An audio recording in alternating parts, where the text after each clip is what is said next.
Et coucou tout le monde, j'espère que vous allez bien. Nous sommes jeudi, aujourd'hui je commence ma vidéo seulement aujourd'hui, faute de temps, mais surtout que je n'avais pas grand chose à vous raconter, donc on va pas forcer la machine si la machine n'a absolument rien à donner. Mais il n'empêche que je reviens malgré tout aujourd'hui avec une lecture terminée et j'imagine que vous devinez de quelle lecture il s'agit avec 4, 5, 6 réceptions. Je suis essoufflée, je sais pas pourquoi. Avec 6 réceptions que je vais vous présenter. Je vais d'ailleurs commencer par ça et je vous ferai mon petit update lecture là-dessus juste après. Je commence par les réceptions de la part des éditions Gallimard. J'ai reçu 4 ouvrages, je vous en parlais précédemment. Je dois faire une sélection de livres thématiques pour un magazine et du coup je suis un petit peu allée chercher partout pour voir ce qui pouvait rentrer dans ce cadre et j'en avais repéré 4 chez Gallimard qu'il va falloir que je lise d'ici le mois de mai pour voir quel livre sur ces 4 là je sélectionne, sachant que faut que j'évite en fait de sélectionner plusieurs livres. Je pense que j'ai une double page en tout. Je pense que j'ai la place de caler 8 ouvrages, mais il ne faut pas qu'il y ait plusieurs ouvrages d'une même maison d'édition sur les 8. Donc il va falloir que je fasse des choix. Et je pense que ça ne va pas être évident. Je vous présente rapidement ce que j'ai reçu. J'ai reçu une nouveauté qui paraît en février. Bah là, non même pas. Non, je dis des bêtises. Non, c'est pas une nouveauté ça. C'est pas une nouveauté, c'est juste... Non, c'est la poche. Le poche qui est une nouveauté, qui sera édité chez Folio. Oui, c'est vrai, j'ai reçu en fait un livre de chez Gallimard et 3 folios. Et celui que je vous présente est sorti en 2024 et le poche sort là, début 2025. Il s'agit du livre qui s'appelle Du même bois de Marion Fayolle. Je ne sais pas si vous avez déjà entendu de ce livre. C'est un tout petit ouvrage qui fait une centaine de pages. Je vais vous lire le résumé. Il y a une illustration, il y a 2 illustrations. Il y a une illustration au début, juste là, et une illustration à la fin, juste là. Du même bois, je vous lis, dans une ferme, l'histoire se reproduit de génération en génération, on s'occupe des bêtes. On vit avec celles qui sont dans les tables et celles qui ruminent dans les têtes. Peintes sur le vif à petites touches, les vies se dupliquent en dégradé face aux bêtes qui ont tout un paysage à pâturer. Marion Fayolle crée un monde saisissant dont la poésie brutale révèle ce qui s'imprime par des failles, par les blessures familiales, comme dans les creux des gravures en taille douce. Du coup, je pense que les dessins, ce sont elles qui les a réalisés, puisque c'est noté que Marion Fayolle, en plus d'être autrice de romans graphiques, est également dessinatrice de presse. Du même bois est son premier roman, et donc elle est plus sur des graphiques. Notamment Les Amours Suspendus, qui a reçu le prix spécial du jury du festival d'Angoulême. Je vous mettrai la couverture de ce fameux graphique Les Amours Suspendus. Peut-être que la couverture vous dira quelque chose et que vous vous direz mais bien sûr Marion Fayolle je connais. Et bien sachez qu'elle a sorti un premier roman l'année dernière qui sort en poche chez Folio. Je crois que ça se déroule en Ardèche ce roman. Chez Folio cette fois-ci, j'en ai reçu 3. Celui-ci qui est paru en novembre 2024 de Jean-Christophe Ruffin, Les Flammes de Pierre. Rémi est guide dans le massif du Mont Blanc, dilettante et désabusée. Il enchaîne les relations éphémères sans espérer rencontrer jamais le grand amour. Laure, une Parisienne affairée et ambitieuse, consomme les sports d'hiver comme un bien de luxe auquel sa réussite lui donne les moyens d'accéder. Leur rencontre va les tirer hors d'eux-mêmes, car la haute montagne, avec sa force, sa beauté, sa cruauté, révèle les êtres et les dépouille des masques derrière lesquels ils croient pouvoir se dissimuler.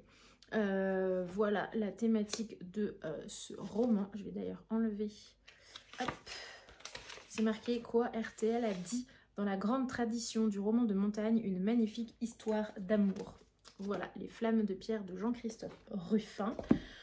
Ensuite, un autre roman que j'ai déjà lu mais que je n'avais pas. Il s'agit de Hors saison de Basile Mulciba. Je vous en avais déjà parlé. Je vous remets ma chronique ici que j'avais publiée sur Instagram. Un roman vraiment très très poétique. À 20 ans, Yann laisse derrière lui ses études de médecine et sa petite amie pour venir travailler comme saisonnier dans une station de ski. Il a été recruté par Hans qui dirige le vieil hôtel hérité de son père qu'il peine à maintenir à flot. Cette année, la neige tarde à tomber, tandis que le domaine se vide peu à peu, les deux hommes décident de rester. Voilà, on est vraiment sur les thématiques très actuelles de la neige qui va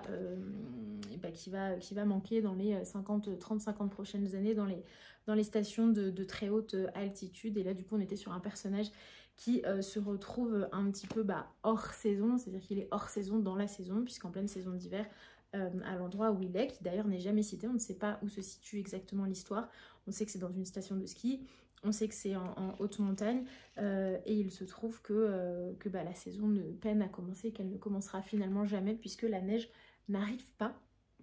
Et autre roman que j'ai reçu, vous allez comprendre un petit peu la thématique de ma sélection de livres pour cet article, c'est La classe de neige d'Emmanuel Carrère. Alors celui-ci, il est sorti il y a un petit moment, en janvier, janvier 2024, donc pas si pire au final. Dès le début de cette histoire, une menace plane sur Nicolas. Nous le sentons, nous le savons, tout comme il le sait au fond de lui-même, l'a toujours su. Pendant la classe de neige, ses peurs d'enfant vont tourner au cauchemar. Et si nous ignorons d'où va surgir le danger, quelle forme il va prendre, qui va en être l'instrument, nous savons que quelque chose est en marche, quelque chose de terrible qui ne s'arrêtera pas. Voilà, je trouve le résumé, quand je l'avais lu, assez mystérieux. Je trouve que c'est le genre de résumé où on peut tout imaginer, mais j'imagine qu'on n'imagine pas ce qui se passe réellement. Voilà pour ces 4 réceptions Gallimard Folio. Autre réception de la part des éditions de La Martinière, il s'agit de L'énigme Modigliani. Modigliani, le fameux peintre dont vous avez un tableau juste ici. Modigliani de Éric Mercier. Un faussaire de renom tout juste sorti de prison est retrouvé pendu dans une décharge en périphérie parisienne. Quelques jours plus tard, c'est le corps d'une spécialiste du peintre Modigliani qui est repêché dans la Marne. Rien n'unit les victimes si ce n'est leur passion pour l'art. Coïncidence ou sombre machination, s'engage alors pour le commandant Frédéric Vicot de la brigade criminelle et Anne, sa compagne historienne de l'art, une enquête qui les plongera près d'un siècle plus tôt. Quand un certain Amedeo Modigliani écumait les bistrots parisiens dans une quête furieuse du modèle parfait. A priori, c'est un auteur qui est docteur en histoire de l'art et romancier, et il a déjà écrit Le secret de Van Gogh. Donc ça a l'air d'être un auteur, dont je n'ai jamais lu les romans, qui s'inspire de l'art pour écrire des enquêtes. Voilà, et c'est un livre qui sort demain. Voilà, donc je pense, je sais pas si, en fait je sais pas entre ça et ça quelle sera ma prochaine lecture, sachant que dans le dernier vlog je vous présentais mes lectures de février, dont celle-ci ne faisait absolument pas partie. En ce moment je me nourris d'envies diverses et variées et j'ai envie de tout lire en même temps. Et dernière petite réception, cette fois-ci de la part des éditions Glénat. C'est un beau bébé qui s'appelle Sibylline. Peut-être que vous l'avez déjà vu passer, ce roman graphique Sibylline, chronique d'une escort girl de Sixtine Dano, édité donc chez les éditions Glénat, que je remercie vraiment. Sixtine Dano dépeint l'exploration de la féminité, de l'indépendance et des rapports de pouvoir dans une société marquée par le patriarcat et le capitalisme. Un récit à la fois intime et engagé. Je vais décrocher le téléphone et je vous insérerai des planches. J'adore la façon, les dessins, la façon dont c'est... Enfin, le trait, le fait que ce soit pas, qu'il n'y ait pas de grosse colorimétrie, que tout soit dans du gris, du blanc. Regardez, c'est très vaporeux en fait comme dessin. C'est vraiment dessin, en plus de l'histoire, ça fait vraiment dessin d'ambiance. Donc il y a des moments où on a ces dessins comme ça qui vont être très vaporeux, très volubiles. Et on va avoir des fois aussi des dessins qui vont être un petit peu plus soulignés par un trait un petit peu plus précis. J'ai vraiment hâte de lire ce graphique sur Sibylline. Voilà, des éditions Glénat, graphique qui est sorti là il y a quelques jours, il y a quelques semaines, mais en tout cas il est récent. Voilà pour les réceptions de ces derniers jours. Bien entendu, je ne pouvais pas ne pas vous parler de ma lecture qui m'a mise en émoi de Rebecca Yarros, In the Likely Event. J'ai vraiment découvert une autrice que je ne connaissais pas. Faut que je surveille l'heure d'ailleurs parce que faut pas que je tarde à partir. J'ai vraiment découvert une autrice que je ne connaissais pas. Vous avez été plusieurs à réagir sous mes derniers stories plus ma dernière vidéo YouTube en me conseillant d'autres livres de cette autrice, dont le fameux, je vous mets la couverture ici, Fourth Ring, dont vous avez sûrement entendu parler. C'est clairement Manon, des lectures de Manon, qui m'a convaincue de sauter sur, non pas celui-ci, mais sur Fourth Ring, qui est du coup de la romantaisie, de ce que j'ai compris. Je connais Manon par cœur sur ses lectures, et je sais que ce n'est pas le genre de lecture vers laquelle elle va aller. Mais pour qu'elle me dise qu'il faut que je lise ce livre, qu'elle est complètement embarquée et qu'elle est accro à ce livre, je me dis que vraiment il faut que j'y aille, parce que si elle est accro, moi je vais être doublement accro. Toujours est-il que j'ai découvert Rebecca Yarros avec ce livre In the Likely Event, édité chez J'ai lu. Pour vous refaire le topo rapido, on suit Nate Phelan qui travaille pour les forces spéciales américaines, et on va suivre Izzy Astor, dont le véritable nom est Isabeau Astor. Ces deux jeunes gens se rencontrent en 2011 dans un avion qui, je ne vous spoile pas bien entendu, c'est dans le tout début et c'est mentionné dans le résumé. Ils vont se rencontrer dans un avion, ils ne se connaissent pas, ils sont assis l'un à côté de l'autre. Nate côté hublot, Isabeau côté couloir, et il se trouve que malheureusement l'avion va se crasher, donc ça va tout de suite créer un lien très fort entre eux de façon très, très instantanée, et ils vont se suivre dans leur vie petit à petit, avec ce gros point noir qui est que on va dire qu'ils sont destinés l'un à l'autre. C'est ce que l'histoire révèle, c'est ce que l'histoire nous donne envie de croire et d'espérer. Mais il y a malheureusement le métier de Nate, qui est donc de faire partie des forces spéciales, donc forcément beaucoup de missions qui s'accumulent, l'impossibilité pour Izzy de savoir où il est, de savoir ce qu'il fait, de savoir s'il a encore envie, de savoir s'il est mort, dans quelles conditions, etc. Elle ne peut qu'imaginer ce qu'il se passe de son côté. Et en fait, on va les suivre de 2011 jusqu'à 2021, 10 ans plus tard, où ils vont se retrouver complètement par hasard en Afghanistan, en territoire complètement hostile, à un moment où certaines villes du pays sont dans une situation complètement chaotique. Et donc Nate est en Afghanistan pour son métier, puisqu'il est en mission, et Izzy y est parce qu'a priori, enfin c'est pas parce qu'a priori, c'est qu'elle travaille pour le bureau d'une sénatrice américaine qui a envoyé du coup une partie de son équipe là-bas. Et donc voilà, ils vont se retrouver complètement par hasard en Afghanistan. Donc on passe de on se rencontre et on crée un lien fort en plein milieu d'un crash, et on se retrouve de nouveau complètement de façon hasardeuse en plein milieu d'une guerre. Voilà. Et entre 2011 et 2021, on va suivre un petit peu les autres rencontres qu'il y a pu avoir entre eux pendant ces 10 ans, puisque pendant ces 10 ans, ils se sont revus. Et ça va être un petit peu l'évolution d'un couple, enfin la poursuite de deux chemins différents, avec ce point d'ancrage qui est l'autre qu'on attend, l'autre qu'on espère, l'autre qui nous est destiné mais qu'on n'arrive pas à saisir. Et c'est...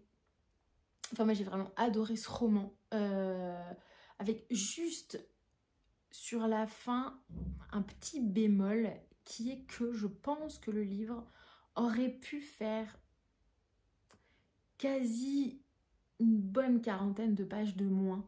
À la fin, on a envie, en fait, on est tellement dans l'impatience tout au long de ce roman, c'est hyper frénétique, on est dans l'urgence, on sent qu'on étouffe avec eux dans cette incapacité, dans cette impossibilité de se retrouver, dans des endroits où tout est chaos, entre ce crash, entre l'Afghanistan, la guerre, la situation qui échappe à tout contrôle.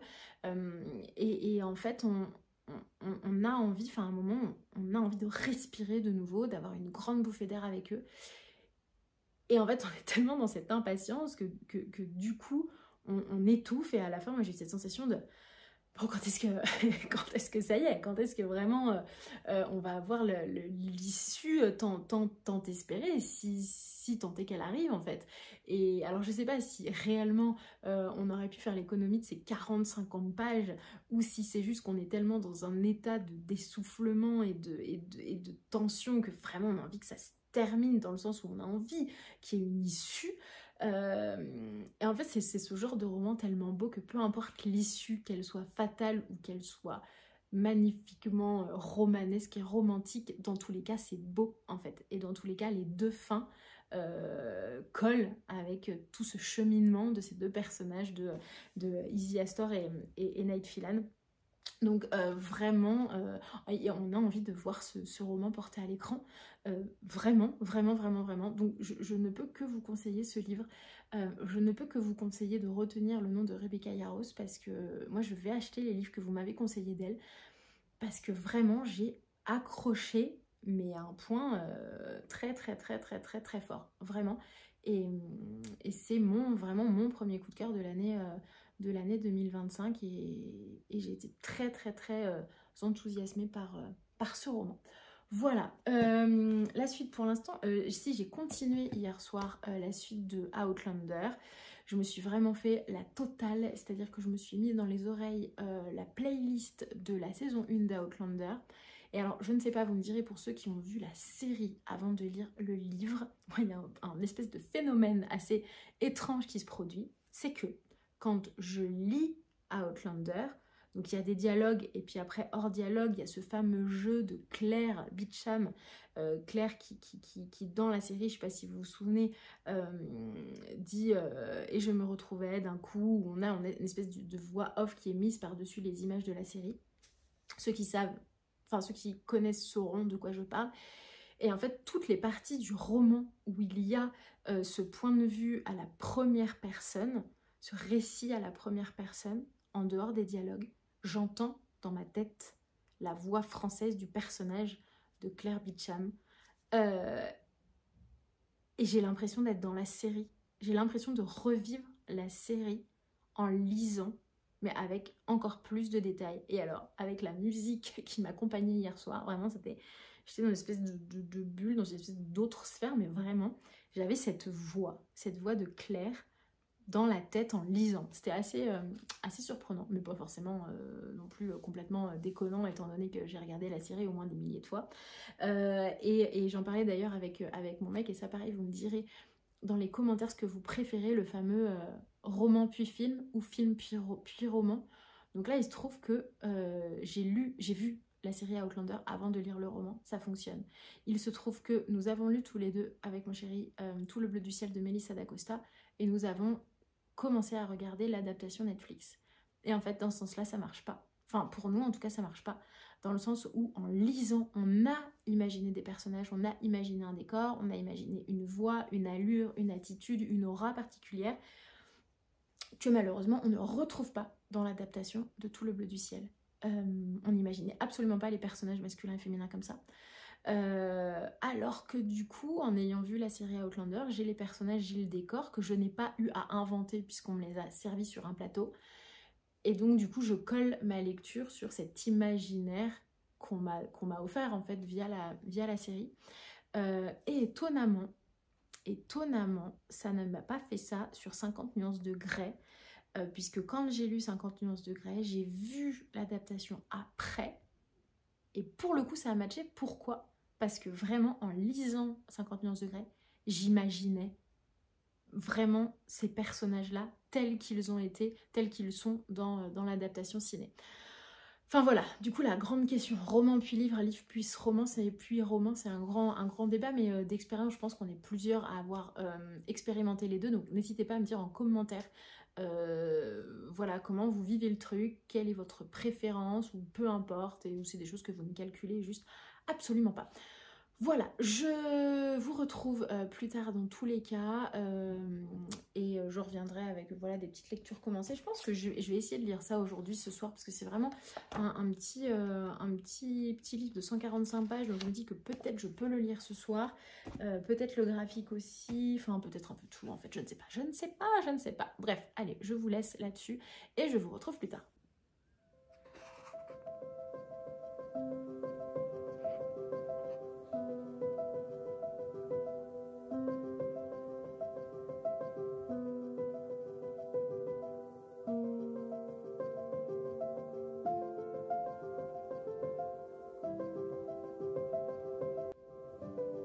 Coucou tout le monde, nous sommes samedi aujourd'hui, fin de semaine. Je pense que ça va être la dernière petite session de cette vidéo. D'ailleurs, j'en ai pas tourné des masses cette semaine, mais bon, c'est pas grave, c'est comme ça. On n'a pas le même rythme chaque semaine. Je reviens avec un livre terminé, un livre commencé et quasi fini, plus... qu'est-ce que j'ai là? J'ai 4 romans que j'ai dégotés à la bibliothèque ce matin que je voulais vous présenter. Je vais commencer par la lecture en cours que j'ai pris complètement par hasard hier. J'ai terminé en fait celui-ci hier, La classe de neige d'Emmanuel Carrère. Et j'étais au lit, j'avais un livre que je voulais commencer mais qui était à l'étage. Et flemme, et en fait au pied de mon lit il y avait ce livre-ci qui est sorti le 7 février dernier, que j'ai reçu de la part des éditions de La Martinière la semaine dernière, donc L'énigme de Modigliani d'Éric Mercier. Je l'ai commencé du coup hier soir et voilà, il me reste cette petite partie à lire. J'ai lu du coup 217 pages.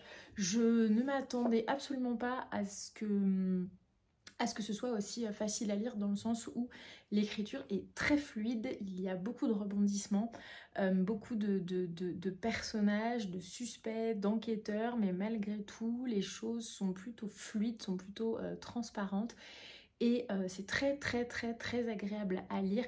Je ne vais pas vous relire le résumé puisqu'il me semble que je vous l'ai lu au début de la vidéo, mais en gros il s'agit d'une enquête autour du peintre Amedeo Modigliani, le fameux peintre italien.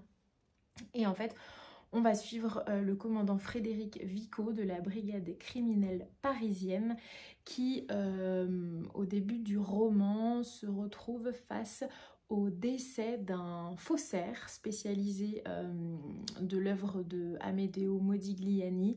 Et en gros va se nouer un petit peu une enquête autour de cet assassinat, puisqu'il s'agit bel et bien d'un homicide. Et donc je ne vais pas vous en révéler plus puisqu'il s'agit d'une enquête, donc si j'en dis un petit peu plus vous allez comprendre les rouages du système. Mais en gros ça mêle à la fois le métier, si on peut appeler ça un métier de faussaire, d'œuvres d'art célèbres, à la fois mêler le milieu du marché de l'art, et à la fois ces fameuses histoires d'œuvres d'art qui ont été spoliées par les nazis lors de la guerre mondiale, et qui du coup sont dans une certaine mesure restituées quand il est possible de le faire à leurs propriétaires, qui généralement étaient des juifs qui au moment de leur déportation se faisaient tout simplement piller leurs biens personnels et voir leurs biens les plus précieux comme des œuvres d'art célèbres, comme des œuvres d'art peintes par Amedeo Modigliani. Voilà, j'ai un petit peu fait le tour de l'histoire. C'est très prenant. Bon, alors ce sera pas je pense que ce sera pas un coup de cœur, donc je vous en reparlerai quand même un petit peu quand je l'aurai terminé. Je pense que ce sera pas un coup de cœur, mais il n'empêche que j'adore dans tous les cas quand il y a une enquête en lien avec la thématique de l'art, des œuvres d'art et de peintres illustres.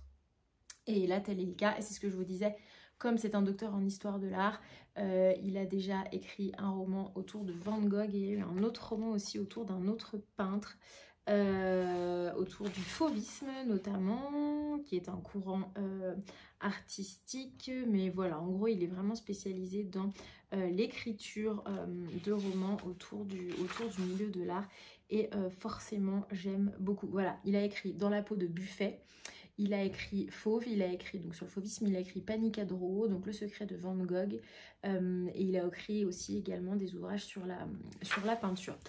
Voilà un petit peu pour ce qu'il en est de ce roman, voilà, qui pour le coup est plutôt bien parti, même si, comme je vous le disais, ça ne sera pas un coup de cœur.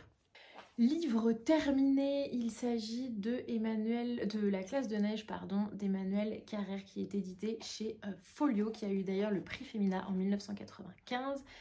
Donc c'est un roman qui date un petit peu, qui je pense a été réédité chez Folio depuis 1995, puisque cette version Folio poche date de janvier 2024, et c'est vrai qu'il y a eu un premier dépôt légal dans la même collection en 96, donc je pense que c'est un nouveau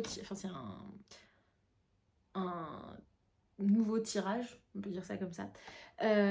Donc il s'agit de quoi? Il s'agit de Nicolas. Nicolas qui est un petit garçon qui, comme beaucoup d'entre nous, a la chance de partir en classe de neige, d'où le titre.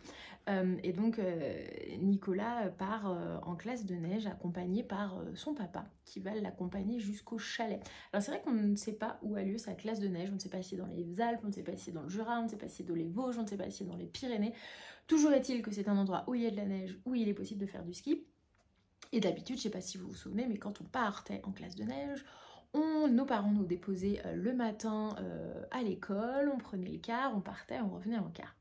Il se trouve que Nicolas a un papa très frileux, très peureux, très nerveux, qui, suite à des nouvelles dans une actualité récente où on parle d'un autocar qui a eu un accident et où beaucoup d'enfants se sont retrouvés ou blessés et certains d'autres sont décédés, comme il a peur que son fils emprunte lui-même un autocar collectif pour aller en classe de neige, décide tout simplement de l'emmener en voiture par ses propres moyens. Et quand Nicolas arrive du coup dans cette classe de neige, alors déjà il se sent un petit peu exclu puisque les autres sont arrivés en autocar, ils ont eu déjà l'occasion de créer un espèce de collectif, de créer une espèce de communion, des souvenirs, des blagues, etc.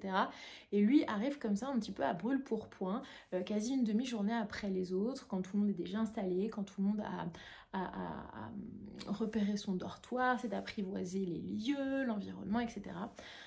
Donc déjà petit décalage entre Nicolas et ses camarades. Son père repart, du coup le laisse, ciao Nicolas, bonne semaine, repart. Et en fait Nicolas et la maîtresse s'aperçoivent que son papa a complètement oublié de descendre de la voiture ses bagages. Ce qui fait que Nicolas est sans pyjama, sans tenue de ski, sans brosse à dents, sans rien du tout. Donc forcément c'est sujet à raillerie et à moquerie de la part de ses camarades, n'est-ce pas? Donc voilà, ça part vraiment très mal pour Nicolas, et on sent que Nicolas est un petit garçon comme son papa, très apeuré, très nerveux, qui s'imagine des histoires un petit peu dans sa tête où tout n'est que danger, la moindre... par exemple, il a très peur en fait de faire pipi au lit, et le premier soir où il s'endort, il a peur que il fasse pipi au lit, que ça traverse le lit, et que ça tombe sur du coup l'élève qui est en dessous, et que l'élève en dessous, que ça ait des conséquences, etc. etc. En fait, il s'invente plein d'histoires comme ça, mais qui sont toutes assez horribles, assez violentes, assez noir, enfin voilà, c'est pas, il s'invente pas des jolies histoires, ce petit Nicolas. Et Nicolas craint plus que tout l'enlèvement, l'assassinat, qu'un enfant se fasse assassiner, qu'un enfant se fasse enlever, etc. Sauf qu'à un moment, ce qu'il craint le plus va arriver. Voilà. Donc tout ça se passe sur, on va dire, 150 pages.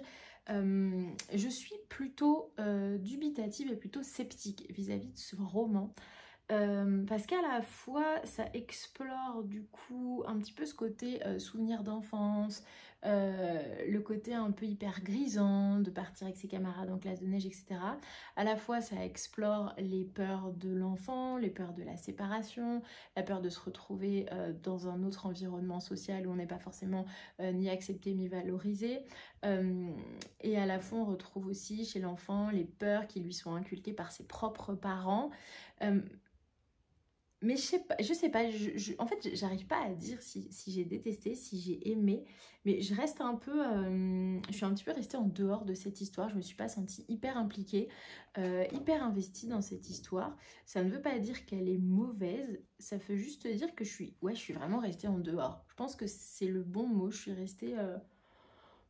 complètement spectatrice de ça, j'ai pas réussi du tout à m'approprier cette histoire. Donc je sais qu'Emmanuel Carrère a écrit pas mal de romans, donc n'hésitez pas à me dire si c'est un livre que vous avez lu, La classe de neige. Mais ouais, je regarde là du même auteur, il a écrit plus d'une dizaine de livres, et voilà, je ne sais pas, je suis... Voilà, enfin je pense que j'ai tout dit sur ce livre, La classe de neige d'Emmanuel Carrère, donc n'hésitez pas à me laisser en commentaire votre avis si vous l'avez lu. Ce matin, comme tous les matins, enfin tous les samedis matins en tout cas, direction la bibliothèque où, comme d'habitude, j'ai fait un petit plein malgré, comme vous le savez, ma palette. Je suis désolée, En fait, je commence à avoir chaud là, il y a le soleil qui arrive et en fait, j'ai mis double épaisseur. J'ai 2 pulls hein, quand même, 2 pulls polaires, ce qui fait un froid de gueux ici à 1800 d'altitude. Et vraiment, là, le soleil vient me réchauffer et vraiment, c'est très agréable. Les jours. Donc, je disais, j'ai repéré 4 livres malgré ma palle qui déborde, mais ça, je l'ai accepté. J'ai accepté que ma palle déborde, j'ai accepté d'avoir moulteuse envie, j'ai juste accepté en fait. Et voilà, je prends beaucoup de recul vis-à-vis de ça et tant pis. Et j'ai trouvé 4 romans qui vraiment m'inspiraient. Alors forcément, c'est 4 romans que j'ai vers lesquels je me suis dirigée à cause de la couverture ou grâce à la couverture, vous verrez pourquoi.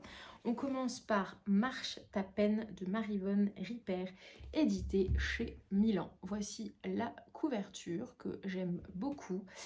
Ulysse est charmeur et charmant, le genre de garçon qui plaît aux filles et sympathise avec tout le monde. Jusqu'au jour où il franchit la ligne rouge. Pour échapper au centre de détention pour mineurs, Ulysse doit participer au programme Marche ta peine, d'où le titre hein, bien entendu, 2 mois de randonnée à travers la France avec un éducateur bourru et taiseux, 2 mois pour que le garçon réfléchisse à ce qu'il a fait. Un road trip intense et poignant, porté par une voix inattendue, celle d'un ado harceleur. Voilà un petit peu le sujet de ce roman qui me tentait bien, un peu dans la même veine, dans une veine un peu nature, montagne, je m'isole, tout ça, de Marie-Lazarine Pouille, Un hiver de coyote. Alors ce sont des livres que je n'ai absolument pas croisés sur les réseaux sociaux. Je ne sais pas si c'est le cas pour vous.